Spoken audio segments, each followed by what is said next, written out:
Tonight we went to go see Shatner's World. We just live in it. It is a one-man show, so it is Mr. Shatner and his chair.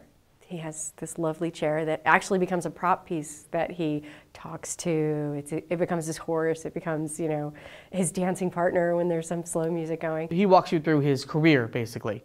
The rise and fall of Captain Kirk, which is where everybody knows him from. And just his life, you know, his first divorce and his wife's death and where he went from there to here. We're taken through the early days of some Broadway work that he did, to the early days of television when they did live TV like Playhouse 90, Alcoa Hour, and all those kinds of things that I remember from my youth. When you expect him to do one thing, he's like off over here doing something else, and it's like zinging these one-liners. He's trying to even make death funny, and I mean, there are some tender moments, some sad moments. I think it was funnier than it was touching. I'm not sure it was as poignant for us, the audience, as he thought it was for him. What I appreciated about the way that he told the story is that he really used his voice to draw you in.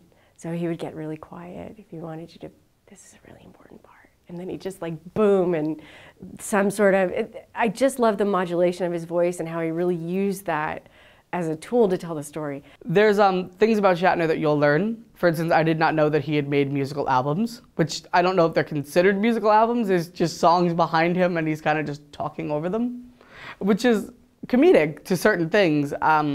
It's even more comedic that certain people have produced them and backed the songs, like Sheryl Crow and Brad Paisley, and you're like, who works with William Shatner on an album? And it's funny, though. I felt like it was an experimental kind of thing. It was like a thing that a graduate student might do in a theater program.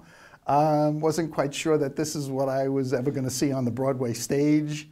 But, you know, he took a risk. I enjoyed it. It was really funny. That it was a great evening. It was very entertaining, and I'm really going to go on iTunes and see if I can find his spoken word albums and hear them because they were funny. I have a few friends that are Trekkies, and I'm going to tell them that they absolutely, hands down, have to go see this show.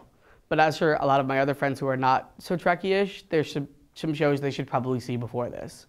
I think that someone who's not familiar with William Shatner should go see this, because it is very funny. He's not just Captain Kirk, he's not just this character, he's a wonderful storyteller. And from the beginning of the show to the end of the show, you're with him the whole way. This show is great for people who have been William Shatner fans over the years. I had a good time. I'm enough of a William Shatner fan to say that I enjoyed it and I had a good time. I'm not sure about the next guy.